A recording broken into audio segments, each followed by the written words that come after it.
Why do our public schools lack a quality education? While students have a state constitutional right to education, state courts have been ineffective in protecting those rights.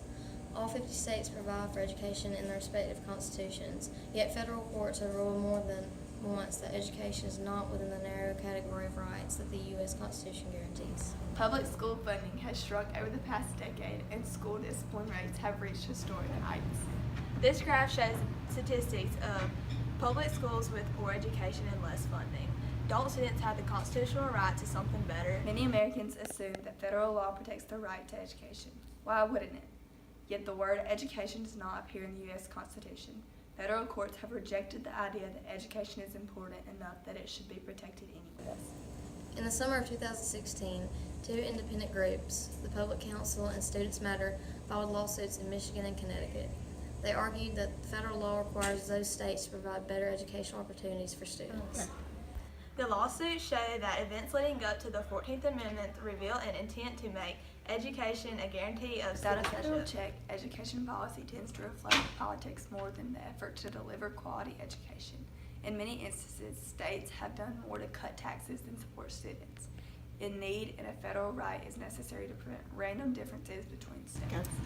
Geography and wealth are important factors in school funding, but so is the effort a state is willing to make to support the education. And many states are exerting less and less effort. States often make things worse by dividing their funds unequally among school districts.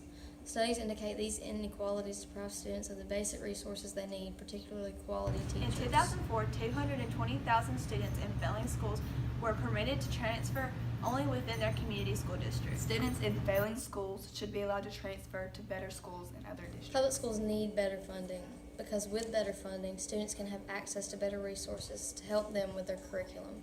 So donate money to your child's school and find ways to get more active in their education. How do you think you can fix the lack of quality education in public schools? I think every teacher should be just like Ms. Mills, and I think that Common Core should be shot down because it presses conformity onto students and teachers. I do think that we need to get more teachers that are here for teaching and not here just to collect a paycheck or to do what they want to do. How do you think we can fix the lack of quality education in public schools? I think that the schools are trying their hardest to teach us those soft skills that we need to get into the workforce. But I think one thing that we could improve on is like getting those teachers that are really passionate about their fields. Yeah, I agree with my buddy John Ellis here about the teachers. How do you think that we can fix the lack of quality education in public schools? I think every teacher should be just like Ms. Mills, and we should get rid of Common Core because that places conformity onto teachers and students. No more. I think that we need to give teachers better salaries just to where they have more like funds that they can use for their students and just get those good teachers to keep coming back. Public schools need better funding because states often make things worse by dividing their funds unequally among school districts. Studies indicate these inequalities deprive students of the basic resources they need, particularly quality teachers. States often make things worse by dividing their funds unequally among school districts. Studies indicate these inequalities deprive students of the basic resources. I can't read. Why do our public schools lack a quality education? While students have a state constitutional right to education, state courts have been ineffective in putting those rights.